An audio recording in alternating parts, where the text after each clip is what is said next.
Big TV exclusive గా big TV screen పై చూస్తున్నాం.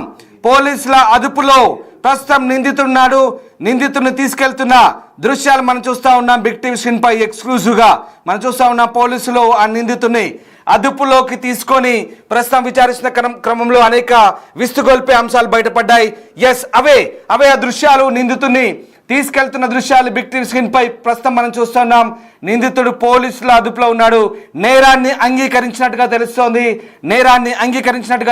ప్రస్తుతం ఆ నిందితుడు రాసిన లెటర్, అలాగే కత్తి, రక్తంతో కూడిన దుస్తులను కూడా స్వాధీనం చేసుకున్నారు. ఎక్స్క్లూజివ్ గా బిగ్ టీవీ స్క్రీన్ పై సహస్ర హత్య కేసు నిందితుడిని తీసుకెళ్తున్న దృశ్యాలు ప్రస్తుతం మనం చూస్తా ఉన్నాం. సంగీత్ నగర్, కూకట్పల్లి సంగీత్ నగర్ లో లక్ష్మణ్ రేణుకా దంపతుల కుమార్తె 11 ఏళ్ల సహస్రిని అత్యంత కిరాతకంగా, అత్యంత బ్రూటల్ గా మర్డర్ చేసిన ఆ నిందితుడు పోలీసులకు చిక్కాడు. ప్రస్తుతం ఆ నిందితుడిని పోలీసులు పట్టుకెళ్తున్న దృశ్యాలు అవి. ఆ నిందితుని పోలీసులు పట్టుకెళ్తున్న దృశ్యాలు first on big TV screen పోలీసులు నిందితుని తీసుకెళ్తున్న దృశ్యాలు మనం చూస్తూ ఉన్నాం. అనేక విస్తుగొల్పే అంశాలు పోలీసుల విచారణలో వెల్లడయ్యాయి. ఎలా మర్డర్ చేయాలి, అసలు ఫస్ట్ ఎలా ఎంట్రీ ఇవ్వాలి, ఎంట్రీ ఇచ్చినాక ఎలా ప్లాన్ ఎగ్జిక్యూట్ చేయాలి, ప్లాన్ ఎగ్జిక్యూట్ చేసిన తర్వాత ఎలా బయటపడాలి, ఈ మొత్తం వ్యవహారాన్ని ఒక పేపర్ పై ఒక బ్లూ ప్రింట్ మాదిరిగా పాయింట్ వైజ్ గా రాసుకున్నాడు, ఎగ్జిక్యూట్ చేశాడు. ఆధారాలు దొరకకుండా బయటపడదాం అనుకున్నాడు. కానీ ఒక సాఫ్ట్వేర్ ఇంజనీర్ ఇచ్చిన సమాచారంతో 5 రోజులుగా 5 బృందాలుగా గాలిస్తున్నటువంటి పోలీసులకు దర్యాప్తులో విస్తుగొల్పే అంశాలు, మైండ్ బ్లాక్ అయ్యే అంశాలు బయటపడ్డాయి. ప్రస్తుతం సహస్రని హత్య చేసిన నిందితుడు పోలీసుల అదుపులో ఉన్నాడు. అదిగో అవే ఆ దృశ్యాలు. సహస్రని హత్య చేసిన నిందితుడు 10వ తరగతి చదువుతున్న బాలుని పోలీసులు తీసుకెళ్తున్న దృశ్యాలు first on big TV exclusive గా చూస్తున్నాం. బిగ్ టీవీ స్క్రీన్ పై పోలీసులు నిందితుని తీసుకెళ్తున్న దృశ్యాలు ప్రస్తుతం మనం కనబడతా ఉన్నాయి. నిందితుడిని విచారిస్తున్న క్రమంలో అనేక విస్తుగొల్పే అంశాలైతే బయటపడ్డాయి. సహస్రను హత్య చేసిన నిందితుడు దొరికాడు. ఎస్, నిజమే, సహస్రను హత్య చేసిన నిందితుడు దొరికాడు. ప్రస్తుతం ఆ నిందితుడిని పోలీసులు పట్టుకెళ్తున్న దృశ్యాలు ప్రస్తుతం మనం చూస్తూ ఉన్నాం. ప్రస్తుతం ఆ పోలీసులు నిందితుడు బాలానగర్ పోలీసులు అదుపులో ఉన్నాడు. బాలానగర్ పోలీసులు ఆ నిందితుడిని తీసుకెళ్తున్న దృశ్యాలు చూస్తూ ఉన్నాం. బాలానగర్ పోలీసులు ప్రస్తుతం ఆ నిందితుడిని పట్టుకొని విచారిస్తున్న క్రమం, ఒక్కొక్క అంశాలు బయటపడుతుండే విస్తుగొల్పే అంశాలన్నీ కూడా అన్నీ బయటపడుతున్నాయి. ఆ హంతకుడు ఒక టీనేజర్ ఇంత దారుణంగా హత్య చేశారంటే మీరు నమ్ముతున్నారా? ఒక టీనేజర్ ఇంత క్రూయల్గా మర్డర్ చేశారంటే నమ్ముతున్నారా? ఆ నిందితుని తీసుకెళ్తున్న క్రమంలో, ఆ నిందితుని గురించి అంశాలు చెప్తున్న క్రమంలో నిజంగా ఒక రకమైనటువంటి ఎగ్జైట్మెంట్. అందుకే నేను అంత ఖచ్చితంగా, అంత గట్టిగా అరిచి చెప్పాల్సి వస్తుంది మీకు నిందితుడి దృశ్యాలకు సంబంధించి. ఎందుకంటే ఇది ఒక చాలా దారుణమైన, కిరాతకమైన మర్డర్. ఆ మర్డర్స్ని, ఆ నిందితుని తీసుకెళ్తున్న క్రమంలో అదిగో అతడే నిందితుడు అని మీకు మేము ఖచ్చితంగా బిగ్ టీవీ స్క్రీన్ పై చూపించే ప్రయత్నం చేస్తున్నాం ఎక్స్క్లూజివ్గా. అందుకే ఆ వివరాల గురించి ఇంత ఖచ్చితంగా మీకు చాలా పక్కడ్బందీగా చెప్పే ప్రయత్నం చేస్తున్నాం. ఎస్, మా కొలీగ్ విజయ్ ప్రస్తుతం పోలీస్ స్టేషన్ నుంచి జాయిన్ అవుతున్నారు. బాలానగర్ పిఎస్ నుంచి నా కొలీగ్ విజయ్ జాయిన్ అవుతున్నారు. వరుసగా మా కొలీగ్స్ అంతా కూడా ఇదే కేసును ఛేదించే క్రమంలో ప్రస్తుతం అంతా కూడా సీరియస్గా వర్క్ చేస్తున్నారు. రైట్, విజయ్ జాయిన్ అవుతున్నారు. ఎస్, ఒకసారి బాలానగర్ పిఎస్ దగ్గరికి వెళ్లే ముందు ఒకసారి ఆ దృశ్యాలు మళ్ళీ చూడండి. ఆ దృశ్యాలు నిందితుడిని పట్టుకెళ్తున్న దృశ్యాలు. ఒక సాఫ్ట్వేర్ ఇంజనీర్ ఇచ్చిన ఒక సమాచారంతో నిందితుడిని పట్టుకెళ్తున్నారు.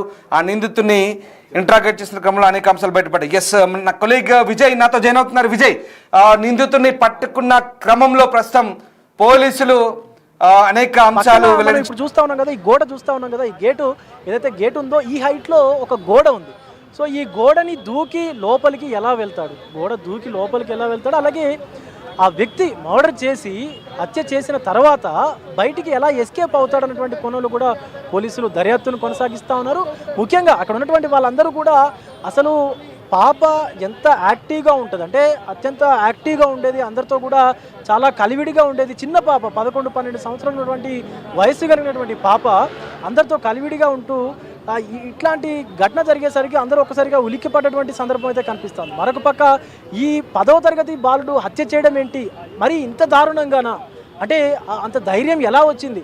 అండ్ మోరోవర్ అసలు ఏదైనా సరే చిన్న వయసులో తప్పు చేస్తే ఇట్టే దొరికిపోతారు పిల్లలు. కానీ ఆ పిల్లవాడు దొరకకుండా, బాలుడు దొరకకుండా 4 రోజుల వరకు కూడా ఎలా ఉండగలిగాడు అన్నటువంటిది క్వశ్చన్ అయితే అందరి మెదళ్ళలో కూడా మెదులుతున్నటువంటి పరిస్థితి కనిపిస్తూ ఉంది. మరి ముఖ్యంగా హత్య చేసిన తర్వాత పక్కనే దాక్కున్నట్టు కూడా తెలుస్తోంది. సుమారుగా పావు గంట నుంచి 20 నిమిషాలు కూడా పక్కనే దాక్కోవడము. అలాగే అత్యంత దారుణమైనటువంటి విషయం ఏంటంటే ఏ క్లూ, చిన్న క్లూ, ఈవెన్ తన తల వెంట్రుక కూడా అక్కడ లభించినటువంటి పరిస్థితి ఉంది.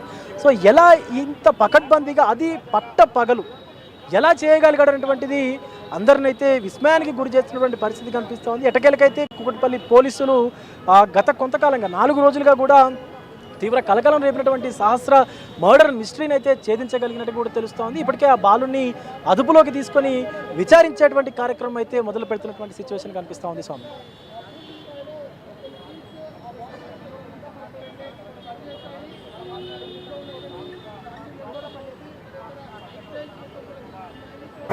రైట్, సహస్ర హత్య వ్యవహారంలో కేసు కొలికి వచ్చింది. నిందితుని ప్రస్తుతం పోలీసులు అదుపులోకి తీసుకొని విచారించిన క్రమంలో అనేక విసుగొల్పే అంశాలు బయటపడ్డాయి.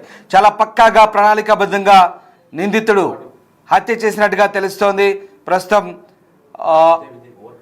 నిందితుని అదుపులో ప్రస్తుతం పోలీసులు అదుపులో నిందితున్నాడు. Yes, vote Vijay. కొద్ది రోజులుగా కూడా రెంట్కి వచ్చినట్టుగా తెలుస్తుంది. అయితే కొద్ది రోజులుగా కూడా ఈ బాలుడికి సంబంధించినటువంటి కుటుంబం ఏదైతే ఉందో, ఆయన వాళ్ళ తండ్రి చిన్న చితక పనులు చేస్తున్నట్టుగా కూడా తెలుస్తుంది. అలాగే వాళ్ళ తల్లి కూడా ఏదో బయట పనులు చేస్తున్నట్టుగా తెలుస్తుంది. అయితే ఈ బాలుడిని ఈ స్థానికంగా ఉన్నటువంటి కూకట్పల్లికి దగ్గరలో ఉన్నటువంటి ఒక స్కూల్లో చేర్పించారు. అటు ఆ బాలుడిని అయితే పూర్తిగా కూకట్పల్లి సంబంధించినటువంటి స్కూల్లోనే 10వ తరగతి చదువుతున్నట్టు కూడా తెలుస్తోంది.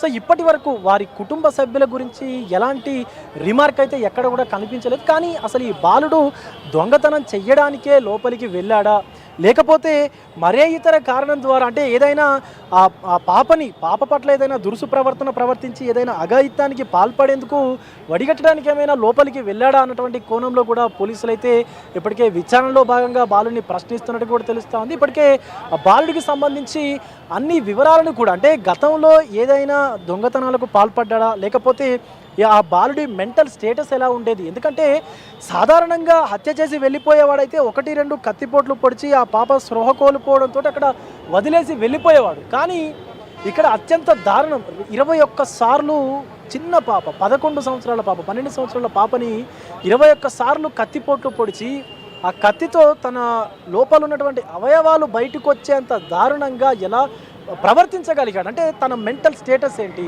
అంత సైకోపాత్ లాగా ఎందుకు బిహేవ్ చేయవలసి వచ్చింది, అంటే ఇదివరకు ఏమైనా తనకు సంబంధించి అంటే మెంటల్ ఇల్నెస్ ఏమైనా ఉందా, దానికి సంబంధించినటువంటి మెడిసిన్ ఏమైనా తీసుకున్నాడా అనేటువంటి కోణంలో కూడా పోలీసులు అయితే దర్యాప్తు ముమ్మరం చేసినటువంటి పరిస్థితి కనిపిస్తూ ఉంది. దీంతో ఒక్కసారిగా అందరూ కూడా కొంత ఊపిరి పీల్చుకున్నటువంటి పరిస్థితి కనిపిస్తూ ఉంది పోలీసులు అందరూ కూడా. ఎందుకంటే ఘటన జరిగి 4 రోజులు అవుతున్నా కూడా ఇంతవరకు నిందితుడిని పట్టుకోలేకపోవడం ఏంటంటూ కూడా అటు ప్రజల నుంచి తీవ్రంగా విమర్శలు వచ్చినటువంటి పరిస్థితి కూడా ఉంది. కాబట్టి సో ఇప్పుడు కొంత నిలదొక్కున్నటువంటి పరిస్థితి కనిపిస్తూ ఉంది. బట్ అసలు ఈ బాలుడు ఎందుకు హత్య చేయవలసి వచ్చింది అనేటువంటి ప్రధాన కారణం కోసం అయితే పోలీసులు అన్వేషిస్తున్నట్టుగా తెలుస్తోంది. దానికోసమని బాలుని అదుపులోకి తీసుకొని దర్యాప్తు ముమ్మరం చేసినటువంటి పరిస్థితి కనిపిస్తూ ఉంది. సౌమ్య.